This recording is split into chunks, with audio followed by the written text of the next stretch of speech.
Hello and welcome to our special show Masterclass. I'm Priyanka Chawla. Now the COVID-19 outbreak has brought our world to a standstill with unparalleled and unforeseen impact in our lives. Our economies, our society and livelihood, there are growing risk of global recession and a massive loss of jobs as well.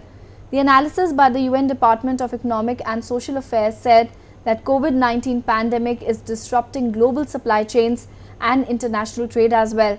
With nearly 100 countries closing national borders during the past month, the movement of people and tourism flows have come to a screeching halt. The severity of its economic impact will largely depend on two factors: the duration of restrictions on the movement of people and economic activities in major economies and the actual size and efficacy of fiscal response to the crisis. Now that brings us to the crucial topic of discussion in today's masterclass: impact of COVID-19, its global outlook. Let's welcome our guest for today's show as well, Dr. Vishal Talwar. He's the Dean of School of Management at BML Munjal University. Bhavin Shah, Chief Executive Officer at Education World as well. So my first question to you, Dr. Vishal, how do you think India can tackle the crisis which is going to, the economic crisis which is going to follow up after COVID-19 outbreak? Well, thank you very much, Priyanka. Thank you very much for having me over for this panel discussion. Well, it largely depends on a lot of different aspects, including the global movement, including the fact that do we see some levels of polarization that might take place? Do we see a sense of countries, closing up in terms of the economies, more protectionist orientation? But the fact is that we have to look at this problem from a health, humanitarian, societal, as well as an economic issue. Right. So from an Indian perspective, how soon we can, get back, we quite frankly, we know that we're in a recession. We know the fact that we are in a situation where IMF is projecting us to grow at about positive 1.9%. Of course, with the extension of lockdown, we really don't know whether that percentage will still hold. But the fact is that India, along with China, is one of the few economies which are showing some levels of positive growth as far as the current statistics are concerned. What kind of fiscal stimulus the government provides, how soon we can get back people into the jobs, the ones who've lost them, how soon we can reorient the migrant population working, how soon we can realign the supply chain, how soon we can get a lot of people up and running, how soon we are able to reduce the psychological shock is also very, very important because people may stop spending. Of course, people are expected to stop spending because of the uncertainty. So a lot of these things will matter going forward. Absolutely, Dr. Vishal, you rightly point out all the steps will have to be taken by the government. Mr. Shah, my question to you, he's mentioned all the industries which come under and will be impacted. How do you see the education sector particularly being impacted, and what are the changes will be expected, after the COVID-19 outbreak? Thank you, Priyanka, for having me on your show. The new norms or the new normal norm for every one of us in all walks of life, including education, is going to be changing.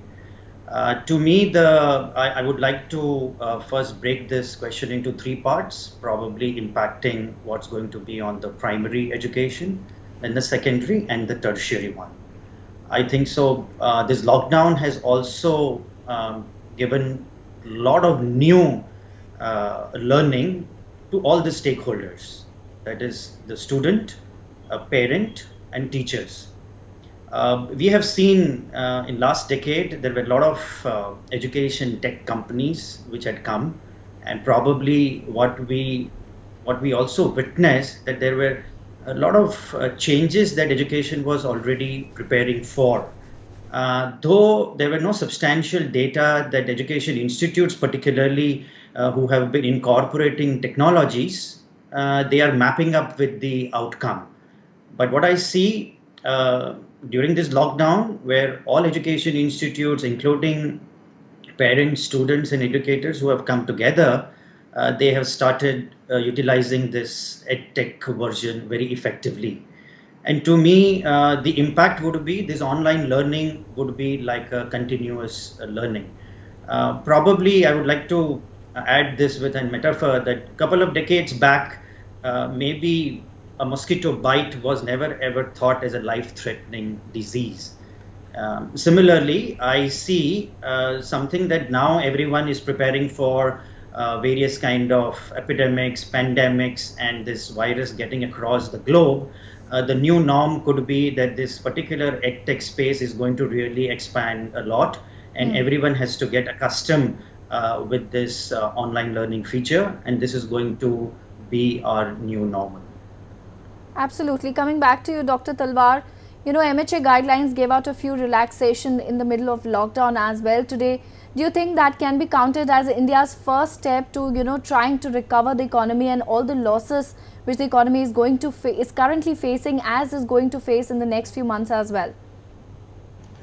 Well, it will go some way, some distance in trying to see whether that minimizes or reduces the impact. I don't think it will minimize the impact because, quite frankly, it is a scenario wherein we are being asked not to engage in economic activity because of the lockdown. And of course, by any stretch of the imagination, it is the right thing to do with a feeble hospital infrastructure, to be able to take care of this, COVID-19 crisis. It is one of those measures which will have to be taken to flatten the curve. But the fact is that post, in the next 6-7 days, post the 20th of April, how, what steps are being taken, how are the zones being divided, how more of the people are being able to be allowed into engaging in economic activity. A lot of that will then be able to tell us how quickly we're able to bounce back, whether, the certain industries are opening up. I know that, maybe some automotive sectors, some of their factories might actually open up as well, just for some levels of production or maintenance.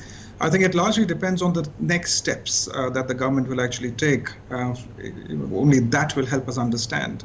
So far, because most of us are not participating in value-added consumption, if I can call it, quite frankly, a lot of companies will not be seeing revenue generation, which also then impacts a lot of things, including retention of jobs and so on and so forth.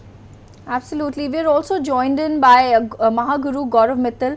He's Karmaveer Chakra award winner and celebrity astro-numerologist, mathematician as well. MahhaGuru Gauravv, welcome to our show. My first question to you is, what will the world look like post COVID-19, especially effect on globalization? Okay, so first I will talk as a business guy, not as a astro-numerologist. The impact on the economy is already started seeing. We have already started seeing the impact. We are into staffing business, so most of the companies have completely stopped hiring. They are rather talking about replacement, not even the replacement, even outplacing the guys from bigger organizations. These kind of the services have already started. Couple of the industries which has been giving the business to booming IT industry, they have gone completely dark. If you talk about travel, you talk about say infrastructure, you talk about hotel industry, completely vanished. So this impact is definitely gonna be there onto say white collar jobs for sure. On a big time, India is still serving a lot of projects from European countries or say Western countries. These countries, their economy itself went to dark. We as India will be able to tackle this in much efficient way, much before than those countries. But internal economy or the internal business which is getting generated, since we have shifted the base from production to services, so impact will be seen out here. It is a time for us to recognize this fact that we had been a industrial base. That industrial base had gone or shifted to China, and we focus more toward the services. Now, after this COVID-19, the impact, which I'll talk from the astrology or numerology perspective in a minute, but the time for us to wake up and focus more onto industry rather than services based. And that is where we used to be called as Sone ki Chidiya. Now, from astrology angle, if I just bring into, I understand most of the people don't believe into that part, but I have seen both the sides, from business side to spirituality side, and astrology is a part of that. I see after 15th of May, impact will getting reduced, but after 23rd of September, things will start coming normal. So we have this time frame, May, June, July, August, September, which is a huge time, and most of the businesses, whether it is large or mid-size, they will see a major downfall during this time. I have got 3 businesses, FMCG, I have got school business, I have got staffing business, and all 3 are impacted majorly and heavily. Right. Absolutely, everything is going to get affected, but thank you for giving us the positive side that India will able to recover better. That brings my question to Mr. Shah. Can India grab the opportunity to be an education destination, in the coming times, as US, Europe and China are also on struggle mode? Thanks, Priyanka. Priyanka, I've always been an optimist, and I think so in the time of crisis, I always see opportunity. Irrespective of whatever India, to me, India, the way it can outperform, and we have got time now to again get back to our basics, act locally, think locally, and we can really make a huge difference to come back. And probably this is the only opportunity that India has to really become a super economic power. As rightly mentioned by you, I'm optimistic about India's education destination kind of outlook. Unlike what you have seen, or probably if I have to just throw some data, approximately 60 million students across the globe are sitting at home. And if you look at from an India point of view, there is a substantial amount of study abroad option that students choose. Approximately more than 7.5 lakh students go abroad to study. And you see that there is a question mark for all the students who are now applying abroad, because the major consumption of this study abroad was US market, which was to the tune of more than 52 to 55%, and rest followed with Europe, Australia and Singapore and so on and so forth. I see that's going to decline heavily. Already students, universities, US, Europe, all what we are saying is it's not going to, in couple of months, till this year end, it does not look that they're going to call back students. So India has got a fantastic opportunity where the new education policy, the higher education policy, gives real good provision for foreign institute collaborations. This is the time where HRD should invest heavily into higher education framework, getting the top public university to world-class standards. In fact, allocation of the budget should be much more higher.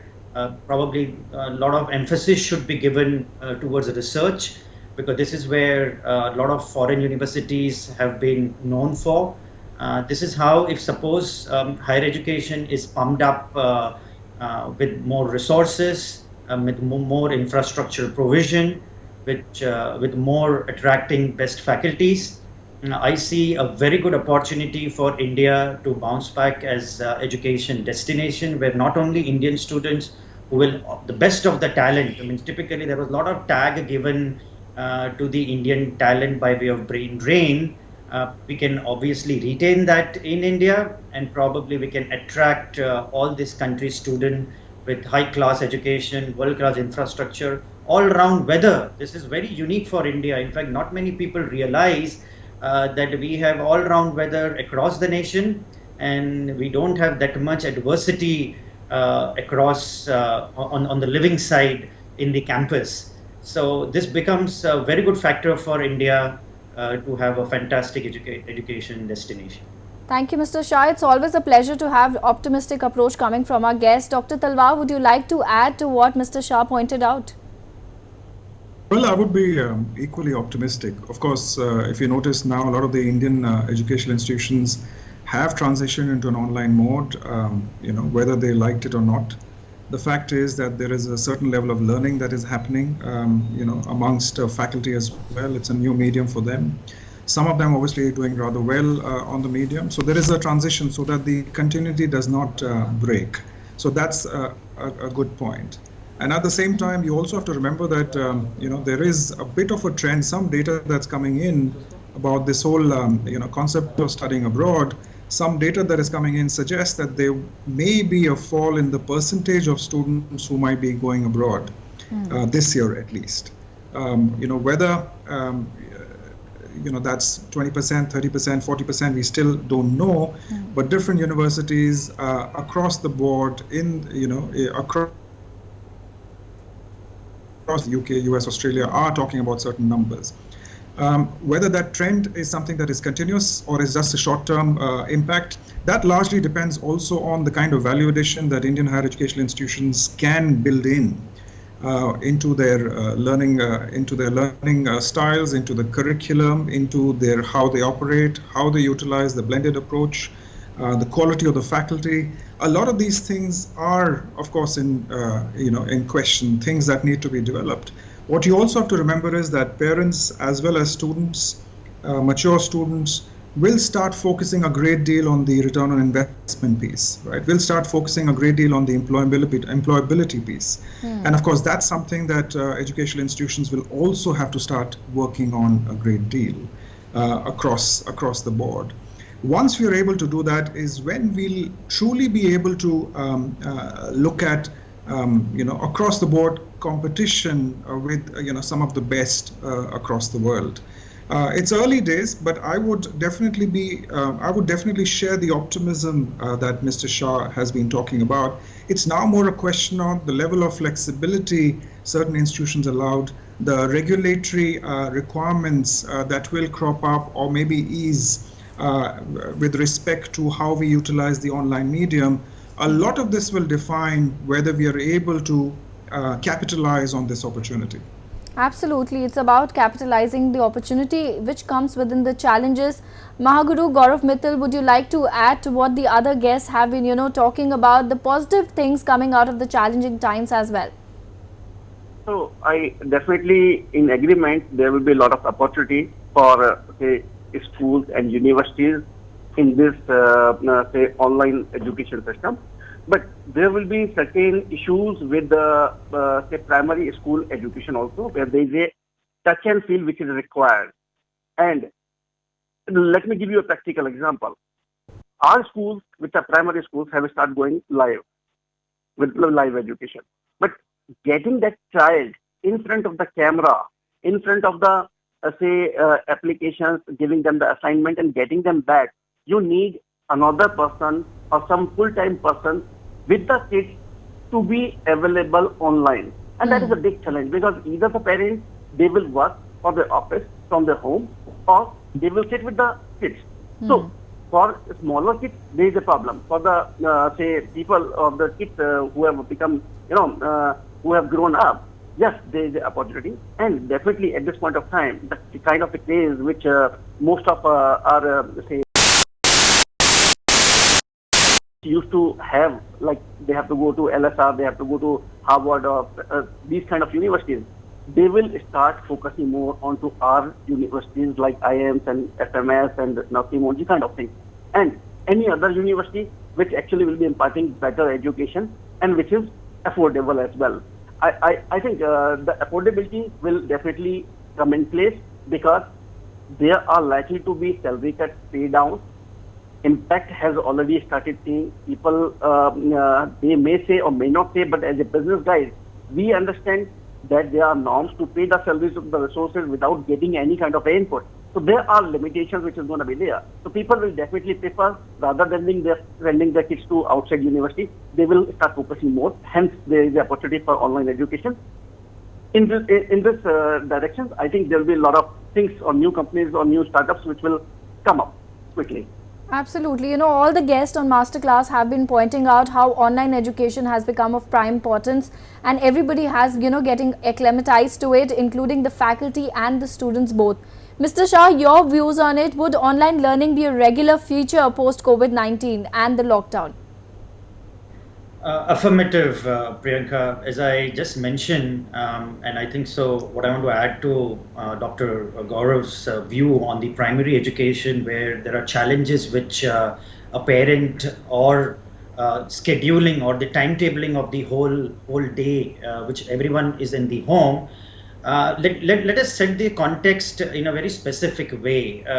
Probably post-COVID or probably while you are getting trained during the lockdown, it's very important for all the stakeholders to really set the expectation right. Learning shouldn't be equated as per real outcome.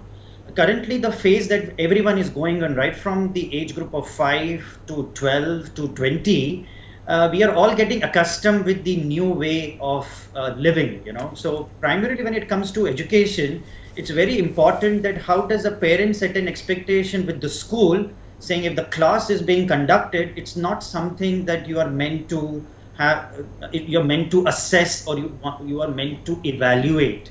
It's first of all, to manage a child's psychology should be the first important parameter when it comes to learning or when it comes to any kind of knowledge absorption by a kid, enabling whatever parent can do.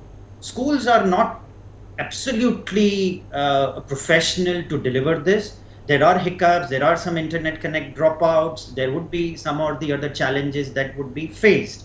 But this is the time where everyone has to divide the work. That's where probably post-COVID, this is how school is also going to cope up. So while there would be a component of online learning, which everyone has to keep it in continuity.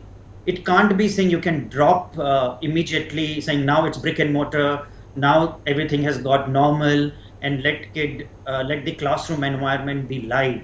Where previously teachers were averse with technology, we have seen the evolution of smart boards and a lot of these ERP getting installed. Now is the time to get specific, and teacher has to embrace technology, where this becomes like a day-to-day feature, where some proportion of the time kid uses technology, teachers get trained. Priyanka, a very important point that we have to mark over here is, first of all, in India, we do not have the norm of digital learning or digital pedagogy qualification which any one of us is equipped. How to use this technology to kid of 5 year, how to use this technology of a kid of 15 year, we are not qualified. None of our teachers are qualified because the B.Ed, D.Ed course that they come from, they're not equipped about digital pedagogies. And this is high time that government and private institutes should take up first teacher training on digital pedagogies so that they know how to match the expectation while any kind of online learning is happening. Absolutely. I think what conclusion I can derive from here is that in terms of admissions in Indian institutes is going to go up with students not going abroad to study post-COVID, and of course the faculty and students both are going to realize the importance of digital learning and make steps, to make better of it. Dr. Vishal, my question is to you. Apart from these 2 points which we have gathered so far, how do you think India can emerge stronger when it comes out of the crisis? Well, once again, I think I would like to highlight, we'll have to come out stronger from an economic perspective. Of course, if you look at India and its exposure in terms of exports, it may not necessarily be as high as China, of course, which automatically shields it at time from some global issues or problems. It also largely depends on the oil prices and how long will they remain lesser. It also depends on how we climb up as far as the ease of doing business index is concerned. How do we ensure better levels of productivity if you're talking about a transition into India for manufacturing. At the same time, it is also about the humanitarian aspect, the health aspect. Whether with a country with we currently have 8 doctors for every 10,000 people. Of course, that's very low. Even China has 18 doctors for 10,000 people. How do we enable or facilitate more growth over there? How do we enable more equilibrium in the healthcare sector? All these things will matter a lot. How do we ensure that we get people back to their jobs as quickly as possible? How do we facilitate through more liquidity, and consumption increasing because of that particular reason? How do central banks ensure that, steer that is very important. What role does government play is very, very important. Right. Is the government playing a greater role, ensuring a lot of aspects which for a long time they may not have necessarily bothered about, including job losses, including some levels of state capitalism coming back, certain levels of socialistic orientations. I don't know what it is, but the fact is it requires a multidimensional approach for us to bounce back as quickly as possible. Absolutely. Thank you, gentlemen, for being a part of Masterclass. It was enlightening on a lot of levels. Thank you so much for being on show. It's time to wrap up this edition of Masterclass. News and updates continue on India Hit.